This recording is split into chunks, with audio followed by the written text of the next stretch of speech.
Here we are back for another episode of When the Cleats Come Off. Kally V is in the house. Hey girl, how are you? Hey, I'm good. And you? I'm good.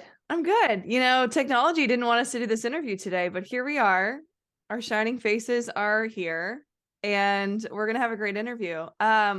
Let's go back to December of 2022 when we first met.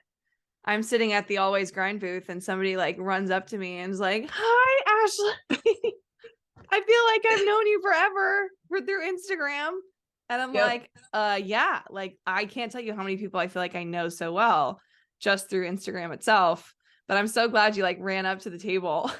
We took a picture together. I'll have to make sure to post it. But I'm Yeah. just grateful that, you know, I've noticed your work, you've noticed mine. It's kind of just one of those cool things where it brought us here. So Yep. so thanks for running up to me at NSCA. That was your first year. So tell me that was your first year going. What That was was your my take? that was my Second year. second. I was actually my third. The first year was COVID, so that was online. Oh, got it. So And first then in person. second. Oh, okay. I was in Vegas the Got year it. before. Got it. What was your take on this year's? This year it was like a lot of gaps have been filled. Like I don't know if it was just it took a year for me to create courage to approach people such as yourself. But it felt like Tony from Paisley's Fast Pitch. I had talked to her several times before at the other one. So like going up to her booth this year, it was like just hanging out with an old friend, you Mm-hmm. know. This year was definitely probably the best experience. And I am trying so hard to get more coaches from Arizona out there because I personally only know of a couple that were out there. And that was just one from following their Instagram stories and being like, oh, they're here too, and not never connecting with them there, but talking to them a little bit here, if that makes sense. Mm-hmm. So, Totally. Who was but like the most down to earth person that you didn't realize would be that way? Like who surprised you? um honestly, Montana Faust. Mm. Like I didn't even think like I would see her. Like it was just one of those things. And my good friend Lacey Williams, she coaches, she's the 16U coach for Georgia Power. We actually stayed together and we had met at a conference before. And we are like that following year, we're like, let's get a room together, and it was great. We're walking into one of the little restaurants there and I'm looking down and I go to look up and I see this girl, cowboy boots. I'm like, oh, I like her boots. And I'm just still going. And then it dawns on me, holy crap, that's Montana. And Lacey stops and it's just her and her mom. And we sit there and we start talking. And I just told Montana like how much of her sharing her journey in the collegiate like realm has not only impacted me as a coach who's teaching other pitchers, but like I use a lot of her videos to break little things down. Mm-hmm. And her mom just kind of stood back and watched this magic happen and tears just streamed down her face. And I was Aw. like, oh, mama. And she was like, this just means so much to me, just seeing like my daughter living her dream, playing, collegiate softball, and to know that she's impacting more than just teammates, other athletes, but she's affecting coaches in such a positive way. Like I never would have imagined. Mm-hmm. And That's really so, special. And I didn't know her mom was there. That's so cool that she got to witness this. yeah, she was literally her right hand man. Like the entire, like every time I saw Montana, Mama was right there, and she Security got to guard. experience. Well, it was cool, And I Mm-hmm. thought, man, what a gig, what a not a payback, but as a parent, then you'll experience this like all the snacks and the gas and the hotels and you don't do it for something in return, you do it Mm-hmm. because you've been blessed to have that opportunity with your kid and she's just sitting back enjoying this entire moment with her daughter. So that was pretty cool. Like, Yeah. yeah. And how old is your daughter again? She is 12. She will 12. be 13 in August. So So she's in the thick of the game. This is exciting because I can't wait to bring like her insight into this conversation along with yours because you are coaching her currently, correct? I am one of her coaches. Yes. Yeah. How's that dynamic going?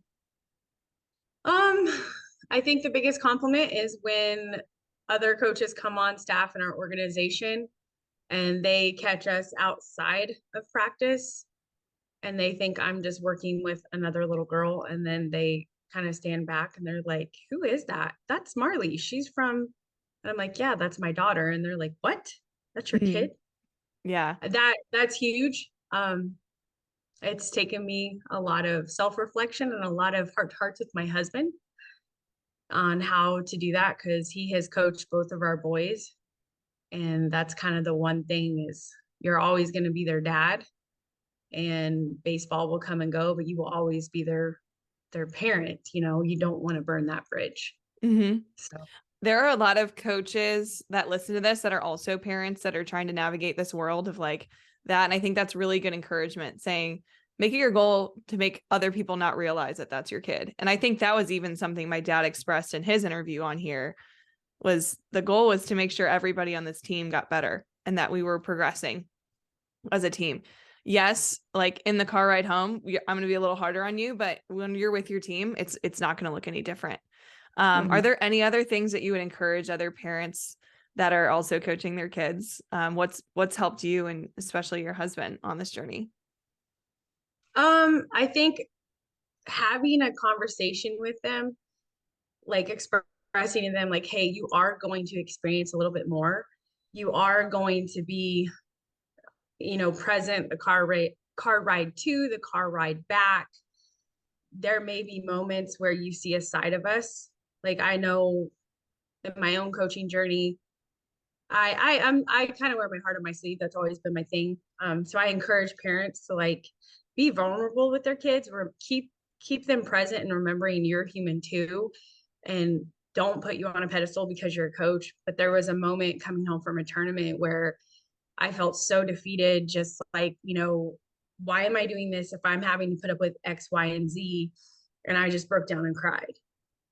And then she started crying and she's like, Mom, are you going to be okay? And I was like, yeah, I'm going to be fine.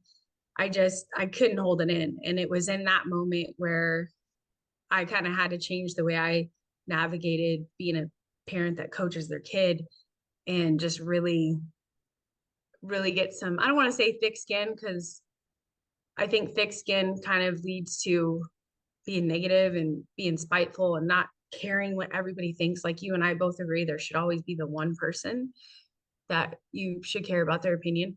Um, but it just built almost like a safety net. You know what I mean? Like basically, Mm-hmm. when I'm in my car, I can be myself. I don't have to be somebody else. And it was good for Marley to see that.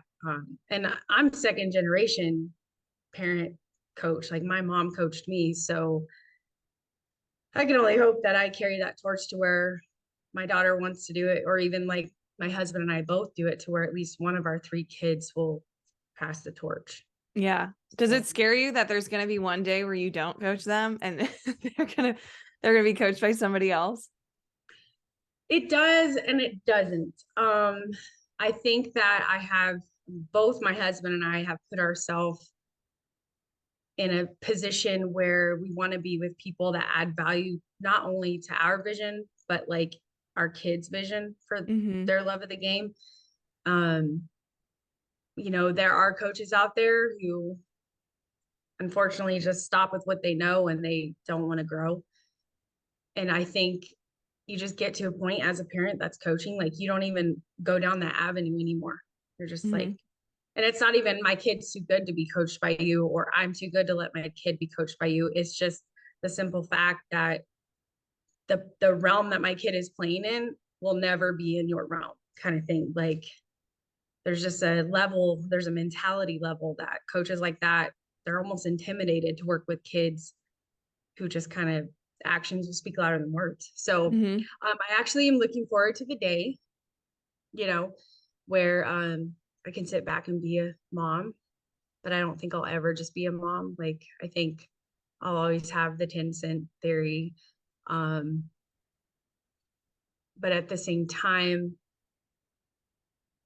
I want to make sure that if my daughter does face adversity with a coach, that I'm right there with her to help her get through it, Mm-hmm. just like I would with any of the other girls that I'm fortunate to coach. So Yeah, that's really good. Now, if there is a situation in the future where Marley's tested, maybe it's playing time, maybe it's speaking up for herself or something like that. Would you want to intervene in that situation? We haven't really talked about this much on the show, so I know I'm digging, but good. or would you help her navigate this and have her own this? I would help her navigate it.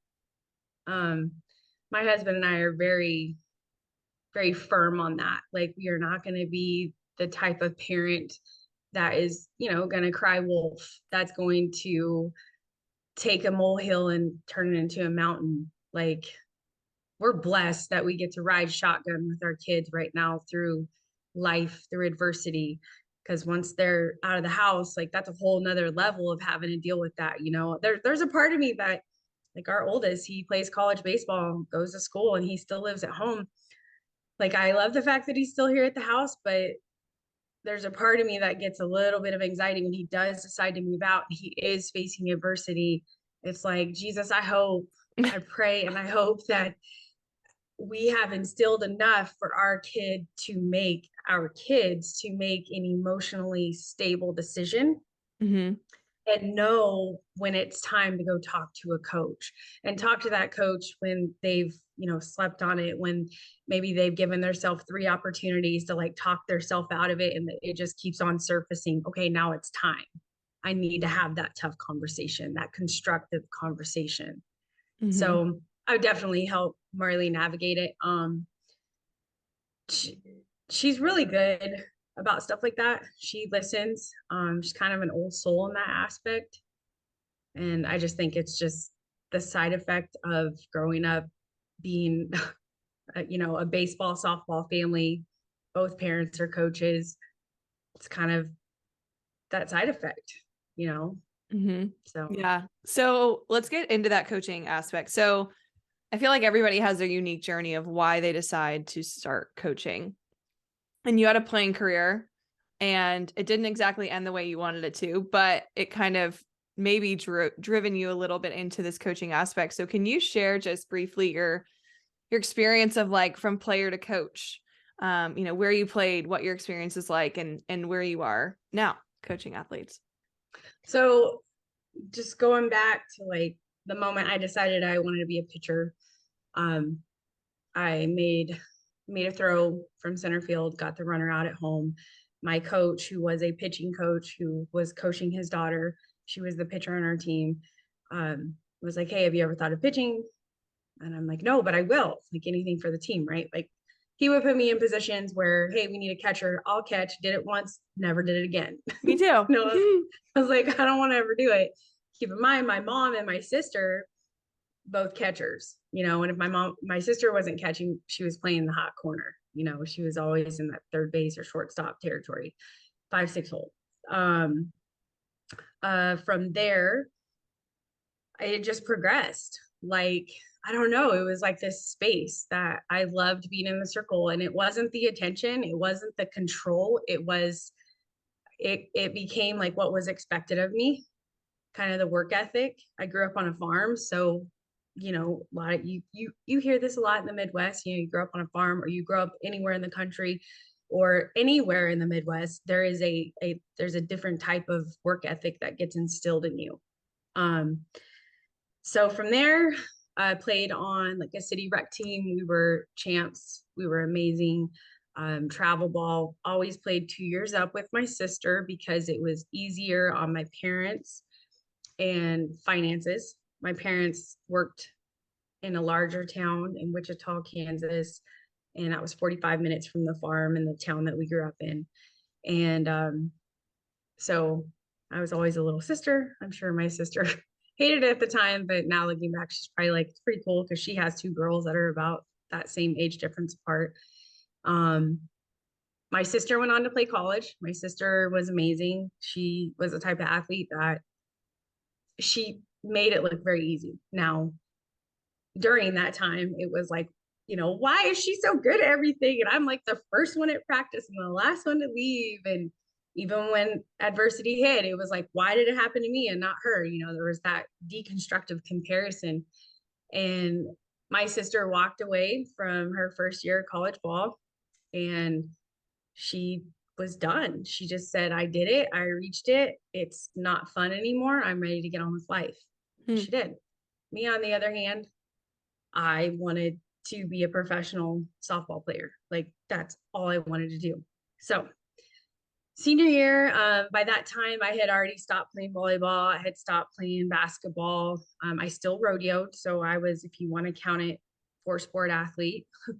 um, my mom was like, what do you want to do? And I was like, I really love softball. I really love rodeo. Let's see which I can, which scholarship can come into place for me, like the best opportunity. And it's crazy because I ended up getting a scholarship to Seward County Community College up in Liberal, Kansas, good old Suco Juco. And we were the first softball team there. I graduated in 1998. So we kind of paved the way, and we were in the Jayhawk region. They still are, but they are quite the contenders now. And it's kind of cool to read up and see how they've been battling. And what's cool about Liberal is it was like 10 minutes from Panhandle State University, which had a really good rodeo team. So in a way, God kind of like answered both my prayers, even though I wasn't rodeoing in college. It was just right there. So I could go watch, and Mm-hmm. I could keep in touch with people that I grew up rodeoing with. In the middle of my junior year of high school, though, just to catch you guys up, I went from the Midwest and I went to the Southwest. So I kind of fell through the cracks. So that's why that college dream, it was still there, but it wasn't as intense as it was. So just little side note here for parents of children that do want to play college sports, any sport, if you are going to make a move like that, especially in the latter part of their high school career, you're going to have to do double time to make sure that they do not fall through the cracks. They don't get lost in the system. My sister's coach, we actually played them in college because she went to Cali County Community College, which they were a great school to play against, and they would beat us like 2-1. I mean, they were just, it was always a game, right? But he finally figured out who I was when we went through the high five line and was like, where did you go? Like, I looked for you everywhere. I wanted you because your sister played for me. That was kind of cool. So from there, 2 years playing. Freshman year was great. I was the starting pitcher. I was in the top 5 in the lineup. Like, batting average was, he would go anywhere from like 375. Sometimes I would be 475. It just depended. I never hit a home run, but I was hitting doubles and triples. Like, I just hit the ball. Like, I don't know if it's the technology of the bat nowadays or what, but I don't know. I never was one to worry about getting it over the fence. I was always one, I'm going for a double. I'm going for a triple. Like, that was just always my mentality. And then I could switch it too. So that was another thing that you and I had in common. When you told me that story, I was like, I remember the moment my coach, I think I was about 14. I just wasn't connecting. And he said, get into the left side of the box. And boom, it was just like everything was right there. So it rebuilt that confidence for me. And I was able to go on both sides. I didn't fully commit to one like you did. But when things got hard on the right, I would just go to the left, and I just kept competing. So after freshman year, we got a new coach, and I thought I was doing all the things that I was supposed to do to create a positive, healthy relationship with a new coach. I ended up staying in Liberal that summer, got 2 jobs, ended up getting a house with a roommate, and taking math because I could not balance math in softball. Like, it just wasn't working. So I knew I needed to focus. So I asked my parents if I could stay that summer, take the summer math class, and then I would work out, keep all my softball stuff up. I ended up playing on a travel ball team that summer because I was still like right under that. And then I ended up coaching girls that summer too. So that was cool. And I would go in and work out and then go to math class. And he was actually the director of the wellness center there. So that created good connective tissue every day. He was watching one of his softball athletes work out. We were talking about 5 minutes, a day. Thought I was creating a great relationship. And then once school came back into session, it was just like there was this division. And it was like I was off over here and everybody was over there. So How that so? was really, it was when we would have conversations about, okay, this is your sophomore year. These are my top returning players. Like I would be in the book and he wouldn't even mention that I was in the book. There was a book that went around as a top returning player, and the picture, stats, GPA, everything would be in there. And I remember seeing it on one of the secretary's desks and looking through it, and there was my picture, and he didn't even tell me this. So he would ask, "Where do you guys want to go? What can I do for you?" And I would raise my hand, and he would never look my way. And I never figure it out. And I just kept playing and I kept playing, but it was hard to play for somebody who never gave you a chance. Mm. And to go from that position of creating a relationship that was cool to all of a sudden just stopping, like all communication, from being the starting pitcher my freshman year to being the second string pitcher. I would get 6 opportunities my sophomore year to own, and I owned 4 of them. I won 4 out of 6 games, but going from pitching doubleheaders, getting like compliments from coaches, like asking how old I am. And, like obviously I'm a freshman, I'm 18, they're just like your mentality of the game. You're an old soul. I've never seen a freshman pitcher get into my batters' heads the way you did. And then when sophomore year came around, got the same compliment from the same coach. And I remember he was right behind me, and I turned around almost like a little girl looking for that affirmation. Did you hear what he said? Did you hear what he said? And he just shook his head and looked the other way. And it was kind of in that moment where I knew something was broken, but I didn't know what it was. So I thought it was me. I thought it was something I did. So I felt segregated. So I started segregating myself. So I Mm. didn't feel like I was a part of the team. And that was tough. That was really tough. And knowing that I wanted to go on, knowing that he had no plan to help me, um, I reached out to my mom and I said, "Mom, I need to go. I need to go." And this was before Christmas break. And she said, "Are you sure?" And I said, "Yeah." And my mom, and this, I get a lot of from my mom. Once you say, "Okay, it's go time," she goes all in and she will push you the entire way. And I remember her coming down and we had a talk with the AD. He was also the head baseball coach there. And he tried to guilt me in, you signed a contract. You gave us 2 years. But the schools I was looking at, they weren't going to, obviously, you can't do lateral movement. I couldn't go to another JC. They were D2 schools. And I was willing to be redshirt because of my situation. I had to get out of there. Like I was literally feeling like I was slowly dying. I was slowly not wanting to play anymore. Um, and when he said that, I remember I spoke up and I said, "You guys made a commitment to me." I told the school what my goal was as far as playing JC 2 years, getting my numbers up, getting seen, and going to the next level and playing. And the goal was to go D2 or D1. And so I went to a couple schools over Christmas break. One school, they were going to redshirt, and the coach was awesome. But another school really spoke to me. It was a husband and wife coaching staff at that time. And I'll never forget, it was at Eastern New Mexico in Portales, New Mexico. And I'll never forget hitting for them. And I just remember, because my coach, my sophomore year, only let me bat one time on our spring break trip in Miami, Oklahoma. I knocked a line drive back to the shortstop. She caught it. And he turned around in the dugout and said, "That out's on me." I didn't sub her out. That's my fault. Didn't even tell me anything. That was my only at bat my sophomore year. And so I go try out for these coaches and I could not connect to save my life, and tears just started to fall.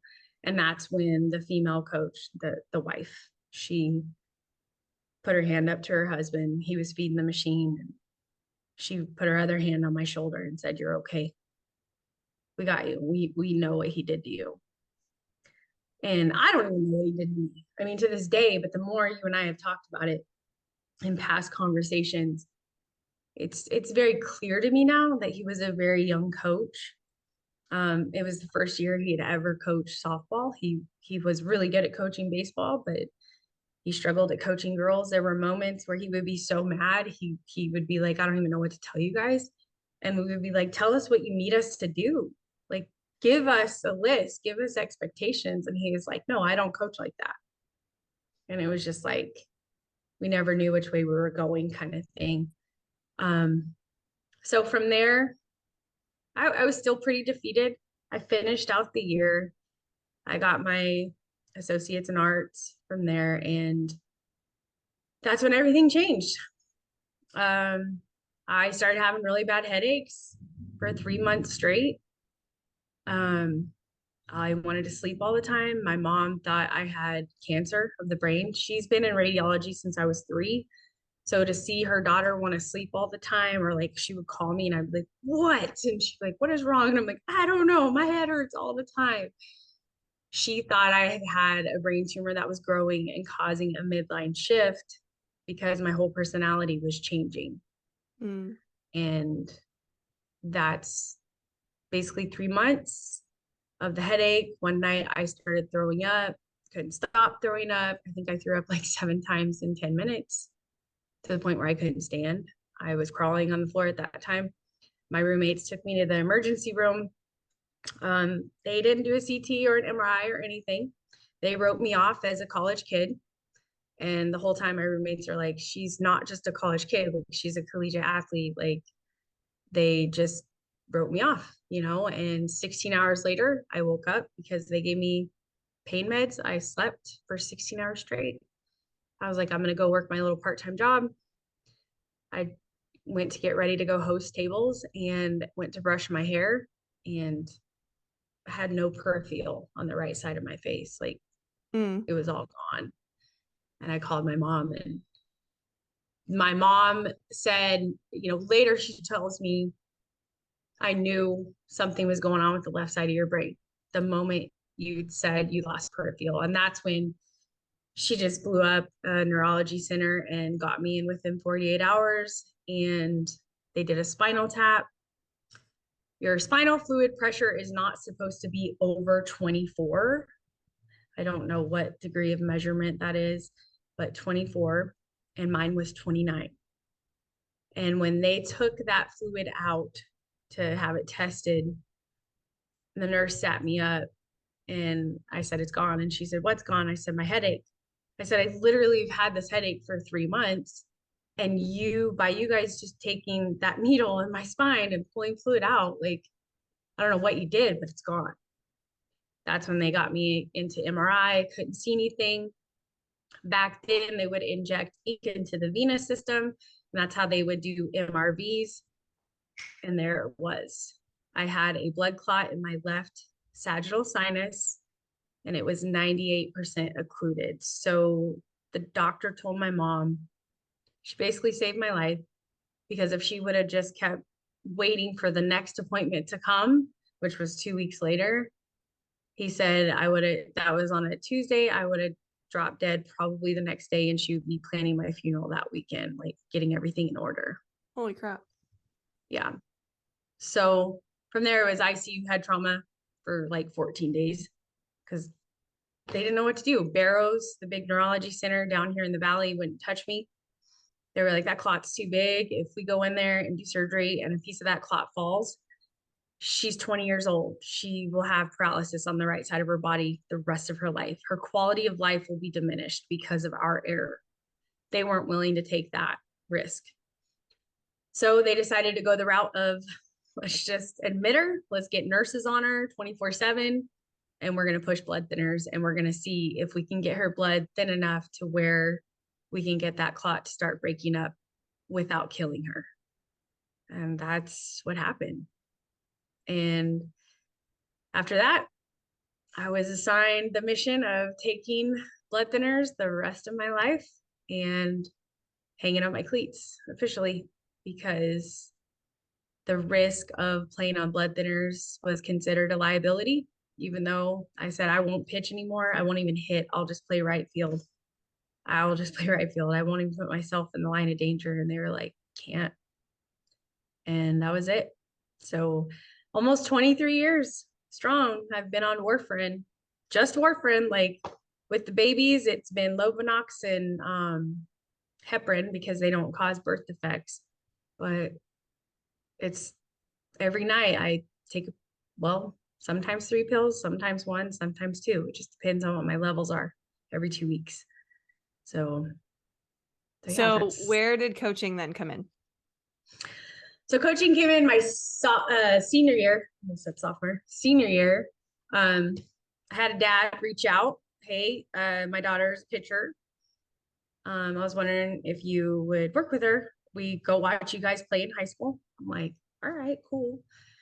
That kind of opened that door to give back to my community. I started coaching Little League, and I just continued to coach. Like in college, I was still coaching.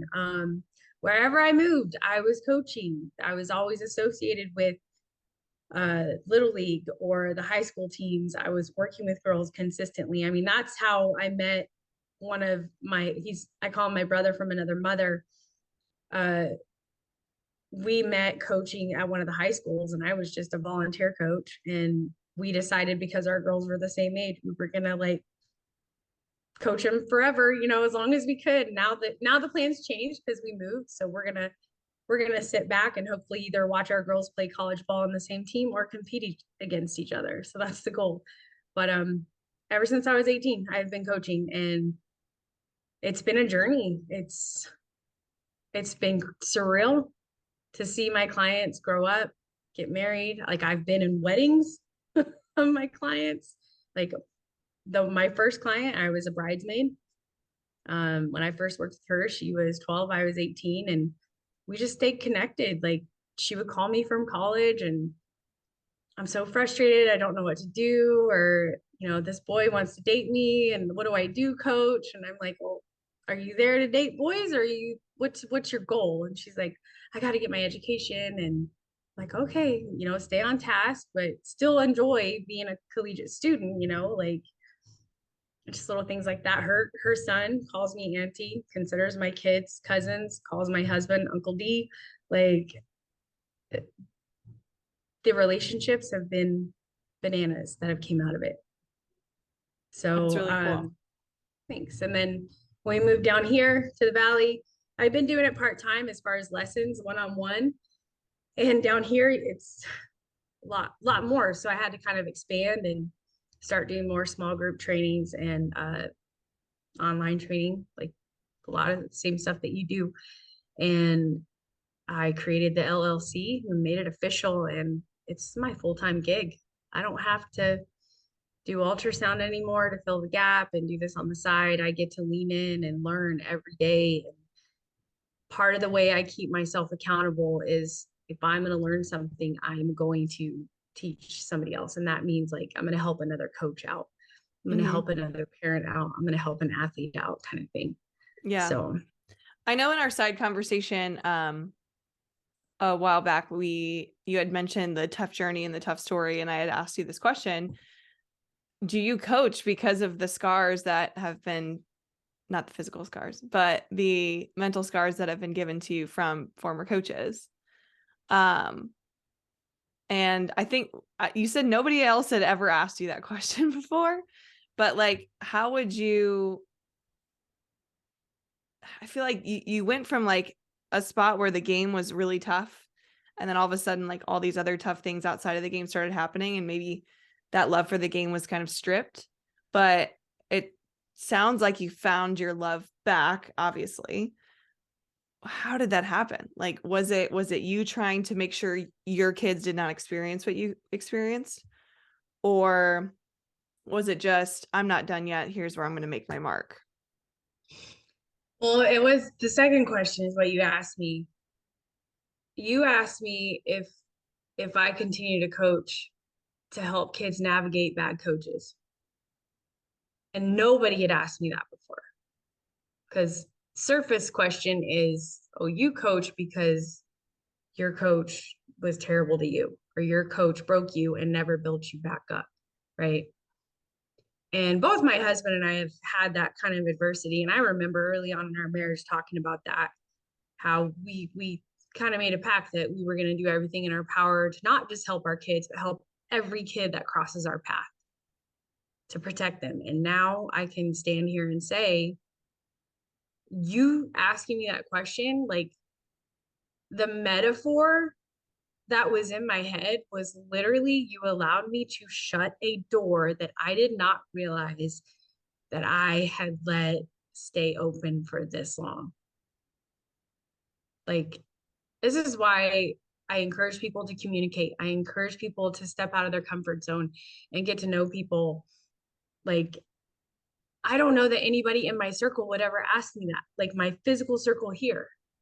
But then I have you, somebody I meet at the conference who I've admired through Instagram, and how you and my athletes that like your stuff communicate. You say something like that.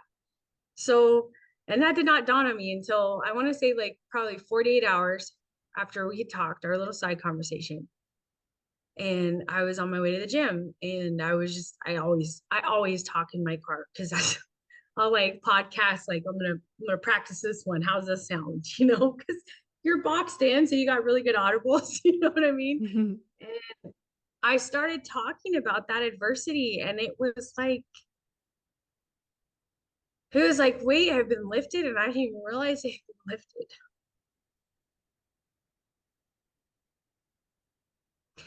And you had a part of that, and you didn't even know, because like I can't hold the grudge. Like you said, if you hold the grudge, then you're cutting yourself off. Like, if I hold the grudge, then I'm cutting myself off from going to these things like the NFCA conference, because I very well will run into him. Like, he's still coaching, and from what I can tell, he's doing a good job. And it was just crazy because I didn't realize that I was carrying that. But then when you said, do you coach to help kids navigate when they come across bad coaches? And it was like, bam, that's it. That's why I coach. Like, it's one of the first three things of the why, like relationships, teaching them to navigate, and to like teach them how to have tough conversations, because that is going to be a part of their entire life. And the moment it gets easy, something's not right. Mm-hmm. you know so, but it was just wicked weird, because I thought it was good. I talked about it enough. There were moments where like I kind of judge things when I'm over within myself, that I won't cry about it. Like, when I talk about my personal trauma that I went through in my family, like, I don't cry about that anymore. Like, I'm just like, whatever, it happened. I thank you for the trauma, because I worked through it and now I'm here. And I thought, because when I was able to tell that story to you without tears, it was over. But it was in that question that's where closure really happened for me. Mm. Yeah. And I think what led me to asking the question was, you've heard my story. I've even shared it on the podcast of like the time I hated softball, right? Because I had a coach Yeah. who, obviously not an exact similar experience, but enough to make me, easily traumatized. And, I got into my own funk because of, all the things that, a coach said that made me stop believing in myself. And it's this whirlwind thing. But, being able to express that in an interview a long time ago allowed me to find closure, because that was the first time this coach had even coached in the professional game. And like, did she realize the cloud of what she was saying was going to affect me? Probably not. But as soon as I was able to realize that like she's human, I'm human, the way other people say or speak to me should not dictate, how I look at myself, unless it's grandma, she knows me better than everyone. But yeah, that's kind of what led to the question and why I didn't mean to make you cry, but I wanted you to share a little bit of that, because I think when it comes down to doing the things that you love, sometimes it comes from a hard place.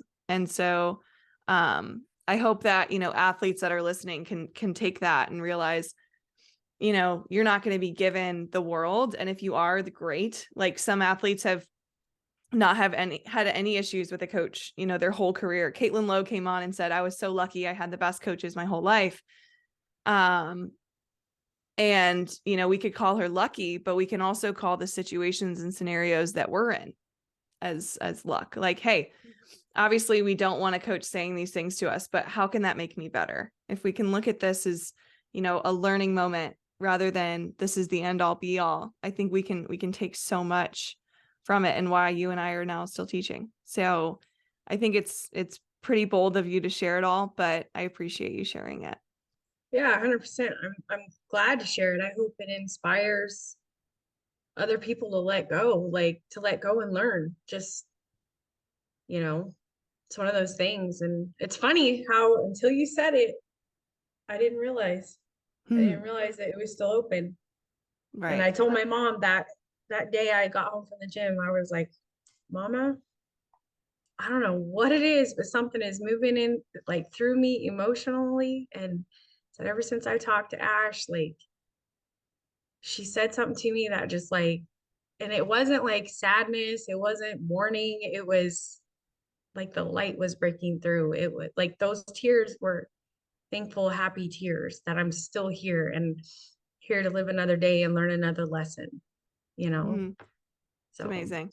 On a lighter note, you shared a quote with me not too long ago about your Uncle Sam saying something to you and it's impacted you. And I thought it was so cool. Do you mind sharing that quote with us? yeah, so you've got to live to learn to live. And you can turn it around. You've got to learn to live to learn. It's just a revolving door. It's a circle. And that right there is when you live, you are going to learn.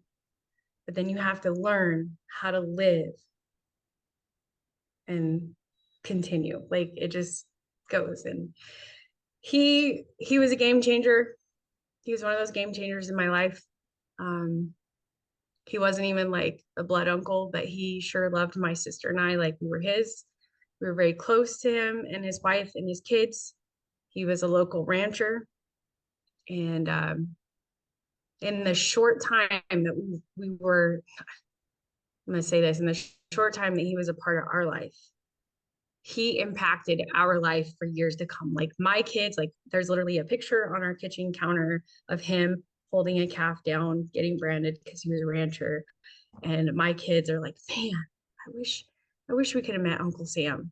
Like, guy, he just sounds like the best guy ever. And I'm like, he sure was.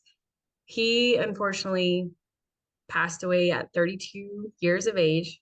I was in college when this happened. He was breaking a horse for team roping, and the horse was green broke, so it was freshly broke. Um, Lost its footing and tripped and proceeded to roll over on top of my uncle and broke his neck and dislocated his shoulder. And they were so far out on the ranch, they had to take a helicopter out. And by the time they got him in, he had been, without oxygen. His brain had been shut down for so long. They kept him on a ventilator, I think for about 24 hours, maybe 48 hours. And that night, my aunt had a dream of it was like a younger version of him coming through the hallway, but he had a stumble. And she says she just felt like, don't leave me like this. And that's when the next day came and she said, we're going to proceed. And that was probably one of the hardest, other than my great grandma dying when I was about 5, that was probably one of the hardest things I had to work through as a young adult. Mm. This was before the blood clot. This was in between the blood clot and my parents' divorce, but what he left us with, the way he lived his life, it just inspires me so much to continue to go after those things. And his kids, they're all three thriving and doing their thing. And just to watch them be grown now and see a part of their dad in them is crazy. Like your guys' dad is like a legend. Like Yeah. It seems like he lived a life of just fearlessness. oh yeah, like I'll never forget, like I just wrote a paper in school about my hero. This was before he passed. And I was asked to give like the eulogy at the funeral, and that was one of the hardest things I ever had to do. But I just remember looking up, and there was no wall space. Every pew in that church was filled. There were people all the way outside, and they said afterwards when they did the count, they said there were probably 600 people there. And they came from like Texas, Colorado, Oklahoma, obviously Kansas, just all over. And they said the impact that he left. But he would just talk freely. Like he'd be like, yep, when I die, like this is what I want and this is what I'm gonna have. And he just wasn't, like you said, he lived a life of fearlessness. He knew death was a part of living. And by God, if you're gonna die, you better figure out how you want to die and what you want at your funeral. And like he had the picture blown up recently, I think it was, of all the ranchers, including his oldest daughter. She had fallen asleep on the horse. They had just did a big cattle push, and that was blown up by his coffin, his cowboy boots. He called him his oh my gosh. So this is brings me back to being a kid, but it's snake killers. I don't know, but they were the really tall boots. And his spurs were on there, and his brand was on his spurs, and it was exactly the way he wanted it to be. But when he died, I didn't look at it like that. It was like, why, God, why did you take my uncle? Like, he was my best friend. And now I'm like, thank you, God, for allowing me to just sit with him through the latter part of his life and get to see him thrive and be a part of his family. And yeah, it sucks that, he died so young, but I'm so blessed that I was able to experience that. Yeah. I hope that people look at that story and say to themselves, who in my life is someone I could learn from like that? Like who can I aspire to be similar to? Not like from every aspect, but I think, him in your life may have gotten you through like other crazy things that have happened to you. So that's really special. Before we do our 5 to Thrive wrap up, where can people follow you? Where can people keep being inspired by you? I know you have a lot to say about parent-coach relationships and more on that subject, but I want people to be able to listen to your podcast and all of your amazing work. So where can people find you, and what can they expect to find on your socials and in your podcast? So if you go to my website, CallyVsoftball.com, and it's Cally like Sally, but with a K. And it's V as in Victor, softball.com. At the very bottom, you'll see all my socials, and it'll also direct link to everything. Instagram, I'm Coach Kally V. Twitter, I don't do a lot on Twitter, but every now and then I do. I need to have my game on Twitter, but I just really pull into Instagram. I love my IG community.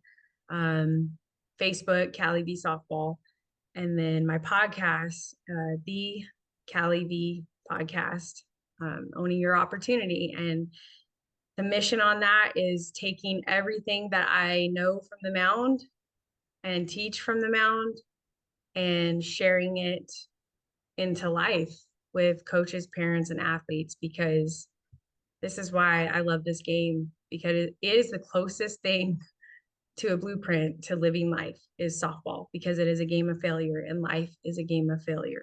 You've got to live to learn, to learn to live, and learn to live to live to learn. That might have to be this week's episode. The name of the episode might have to be that. Who knows? Yeah.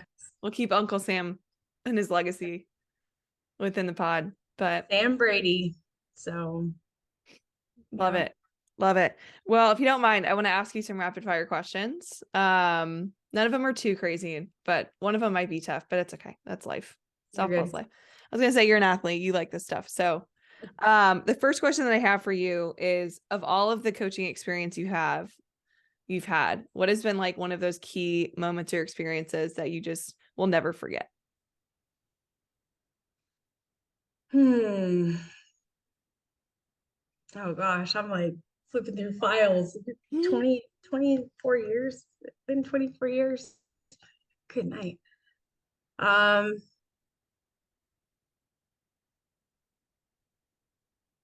I would say probably one of my biggest, coolest experiences as a coach, uh, doing lessons is when Flagstaff, Arizona, their little league team, I believe it was 2018, they went to the Western regions out in California and they won it. But all of those pitchers on that team were all working with me. And but I don't just stop at the mound. Like I always throw in nuggets, like how are you going to handle shortstop when you're playing shortstop, when you're not on the mound kind of thing. And full circle moment on that was when we moved down here. Two older pitching coaches, one's an older pitching coach, one's an older high school coach. They were like, I know you. And I was like, I just moved here. Like, you don't know me. Like, and they're like, no, I know you. You had something to do with that 2018 Little League team from Flagstaff. And I was like, what? I wasn't one of the coaches. Like, I was not on staff. And they're like, you were their pitching coach. And I was like, what? How? How did you know? Like, it was weird, but it was very cool because you talk about God's timing. That happened, but during all that, when they were playing, we had planned our vacation probably 6 months before there was any talk of state regionals, anything, right? And lo and behold, we literally were staying like 30 minutes from Fontana out in California where they were playing.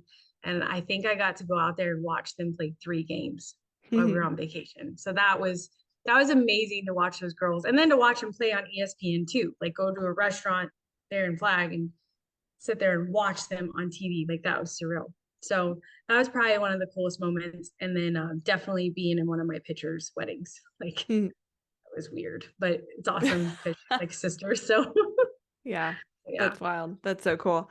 What's something that you have to keep learning as a coach, like relearning over and over and over again? Not to poke the bear. Mm. What does that Not to mean? poke like I feel like, and I've talked to other coaches about this, but I feel like ever since COVID has happened, I know it has impacted the collegiate world, like as far as the portal and all that stuff. And but it has impacted travel ball umpires. Like I don't know what happened, but I feel like before they were happy go lucky and now they're very few and far in between, at least out in the Southwest out here. Um, they will literally ump like 8 games straight and still expect to have some kind of clear judgment.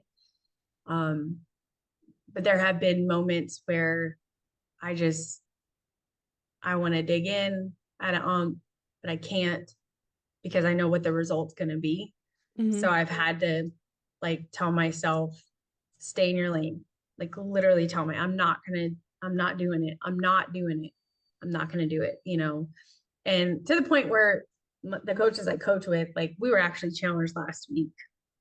Excuse me. One of the umpires actually said to one of our coaches who was coaching first base on a play where our runner was safe. It was very obvious.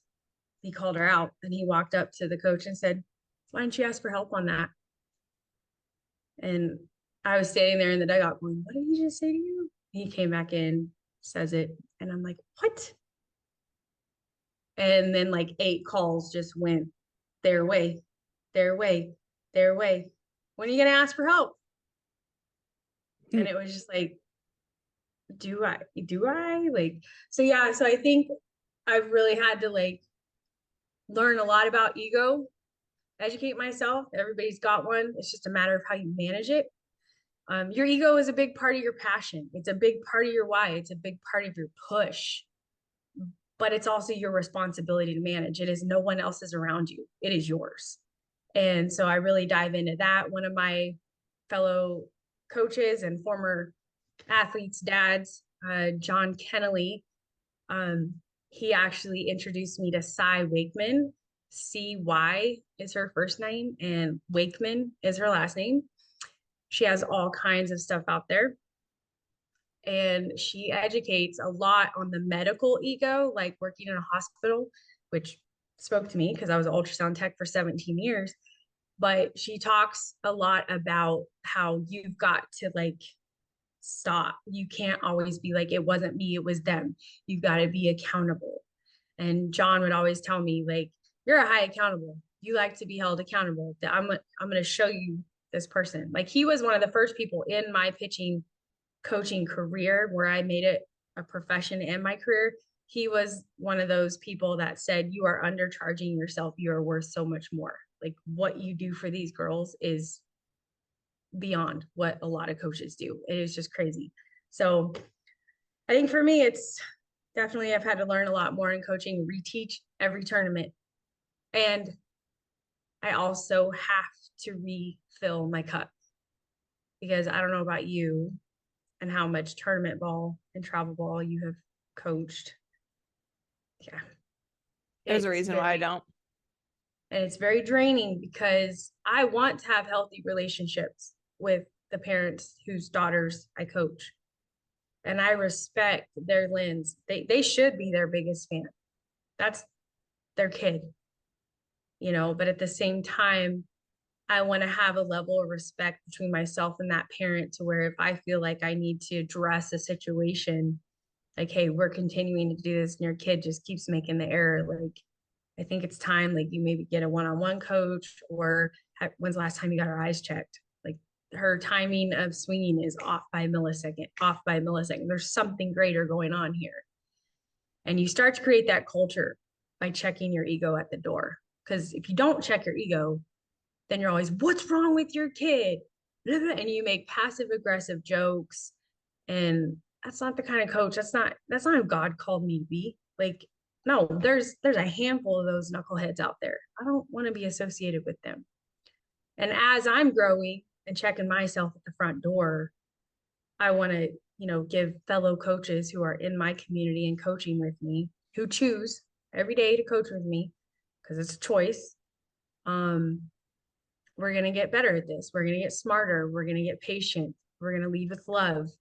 We're going to shock them, you know, where they least expect the shock to happen, you know, and I think that's been my biggest reteaching, especially in the last, I would say a lot more has been more impactful since my daughter's been playing. Like, and I don't know if I'm just holding myself to a higher expectation, you know, because she's got a front row seat to her mama doing something she loves, you know, and I don't want to ruin it for her or anybody around her, especially her teammates that she considers sisters, you know. So There's a lot of pressure there. You don't really realize it until you say it like that. there's a lot of pressure. And like you said, there's a reason why you don't coach travel ball. There's a reason. You just, sometimes I bring books to read because I need to check out. You know, it's a self-coping mechanism. Compartmentalizing isn't always a negative thing. Like there's a healthy way to do it, Mm-hmm. you know, and some people get the wrong idea. So you know, when I first moved down here, it's very intense down here. The softball world is very intense and people think it's small and it's big, but it's so small that like I see 10U players that have already played on 6 travel ball teams within a year and a half. And I'm like, what are you doing? Like they're Mm-hmm. 10. Stop, you know? But it's so intense down here to where when I first came on the scene, parents would say that I was unapproachable because I would, in between games, take off and go sit in my chair and read a book, or I would go for a walk, or in all these times doing it, I didn't think anybody was paying attention, right? I was protecting my peace. Like I needed a break. Like I needed a reset. Um, but then they would start to say that I was unapproachable. And finally, one of my fellow coaches reached out and said this to me. And I was like, bro, you know my story. Like I have healthy boundaries for a reason. Like I can't tell my husband's story, but I can say my story of being a coach's wife whose coach husband was fired because parents, he was fired from coaching, but he was still a teacher. But these letters said certain things that were like, you were like, what? It was just crazy. So experiencing that as a wife of a coach and also being a coach, oh, I took nuggets away. I was like, I'm not going down that avenue and I'm not going to be kumbaya and buddy buddy with parents, even though I would love to have that relationship. But when it comes down to it, I'm your daughter's coach. You are your daughter's parent. And no matter what I say, if you don't feel the same way, you're going to do what you need to do because that's your kid. And if you feel like you need to do that, then by all means do it. And I'm good. Don't think you're over here, playing in the good old boys club because I don't play that club. Like if that's what you think I'm about, then you have yet to see. Because when people have left travel ball teams that I've been with in the last 2 years here, and we've been with two, and I get that Dear John text that is literally, I don't know, scrolling, let's do 15 scrolls down. I'm like, you didn't need to say all that. You didn't need to say all that. Bottom line is you are your kid's parent, and that's what you need to do. Best interest, bye. See you around the dirt. But I'm still protected in the aspect of I don't like when I see these families out and about, I don't run and go give them hugs. And again, I've got to protect my joy. I've got to protect my peace. I mean, just like you're doing the same thing for your kid, I got a kid I got to protect too. You know what I mean? Yeah. So there is a lot of pressure, Ashley. Like I love the fact that you and your husband have a plan, like in action, like whatever your little boy is good at, he's going to be great at, and you're not like already putting all your eggs in one basket. Like, he's going to play golf. He's going to play baseball. Like, I love that. You know, it's good. You're going to be amazing at it. You've got enough people in your community and your everything you've created over the last 15 years. This kid's going to shock you all the time. So We're excited for the challenge. We're excited. I need to know if you could describe your coaching style in 3 words, what would they be? 3 words or less. loving and gritty. That's great. And graceful. I like it. And I like that you started with love because some people would perceive you walking away with a book as like, oh, you must not love my kid. But like you truly do. And that's why you go read the book. Amazing. Amazing. I know you're very passionate about speaking to parents. And so what is one thing that you wish more parents knew about their kid that maybe they don't know? One thing, like the big one, the big kahuna. I wish they knew their kids' why. Mm, I wish they knew their why. I feel like sometimes parents allow their shortcomings or even their why to intercede their kids' why. And I feel like when a parent stops, and I mean stops because parents are moving 1,000 miles per hour these days, when they stop and they ask their kid that and they get those wheels turning, like that connects a bridge to the next phase of that kid's athleticism, competitiveness, next level of life. That's why with me, with a lot of my athletes, that is the first thing we define is our why. Number one, why do you want to be a pitcher? That's the position you're here to learn. Number two, why do you play this game? And if it's surface level, like I want to pitch because I get to control the game. Okay, let's dig into that. Like you do understand that you have like this much control of the game. So what controllables do you have in the game? Then I really get them to start ticking. So I feel like if a parent knew their kid's why, that moment that kid walks through the door and is like, I don't want to play this sport anymore. This sucks. I had the worst game ever.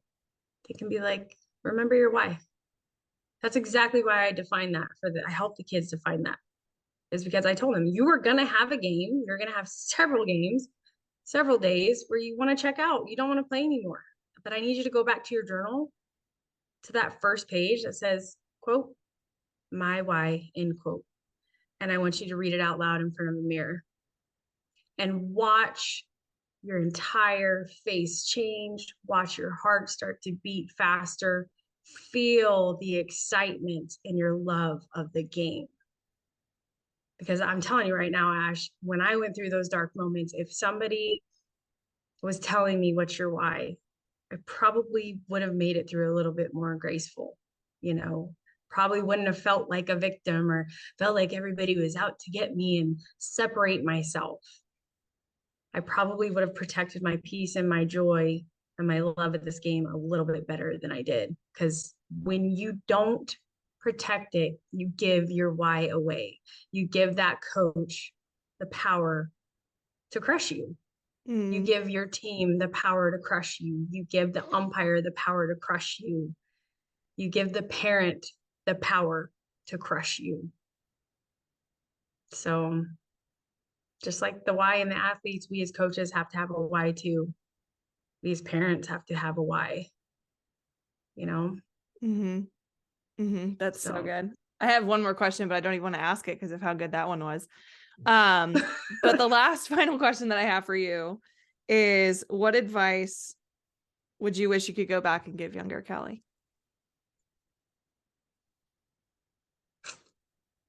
And you may have answered don't, it in the last question, but I know. I think it's you don't have to, and don't take this wrong because I want people that are listening to this, I always want you to work hard and I always want you to push yourself.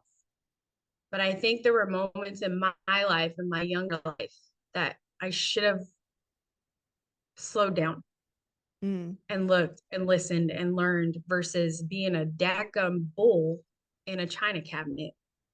Like just bulldozing my way through like all the time. And I think that was just the origin of kind of what was created in my developmental years of everything that had happened to me in my younger years.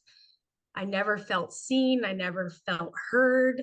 And no, but you know, back then the studies weren't there. The education wasn't there. Nobody was there to tell me that. But now I'm more reserved.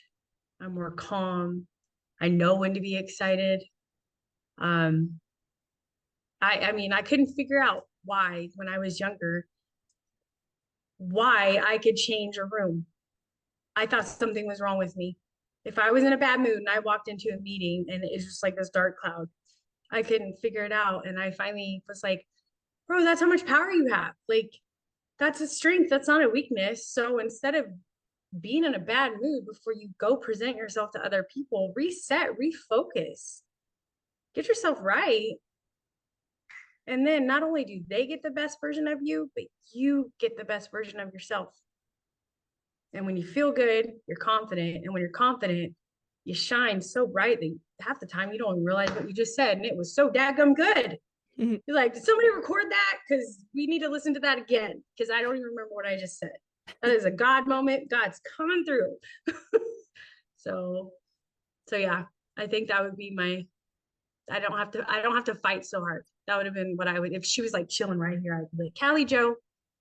Let's see. I'm like, I know my listeners aren't gonna see it, but I keep this on my desk. It's my mom. She graduated from my sister's gonna kill me. She graduated from college. She was working full time. This is when my mom and my real dad were married, and that's me. And there's my sister. And I would tell her, you don't always have to fight so hard. Fight, but pick your battles. So Yeah. Fight, but pick your battles. That's so good. That's so good. Well, Kally, I just want to thank you so much for being so raw and honest on this conversation. I know some of these conversations weren't easy to talk about, but I know it's going to impact many. So I just really appreciate you and your work. And I hope everybody goes and follows you and your podcast. Well, thanks. I'm excited. Hey, I want to put a plug though, because you're on my podcast too. Mm-hmm. So Mm-hmm. We had if a you're great listening, conversation. we did. So make sure you listen to that too. I So enjoyed it. I'll put it in the show notes as well for people who want to jump over there. I love it. Awesome. Awesome. Well, thanks, friend. Thanks for being on. Of course. Thank you for having me.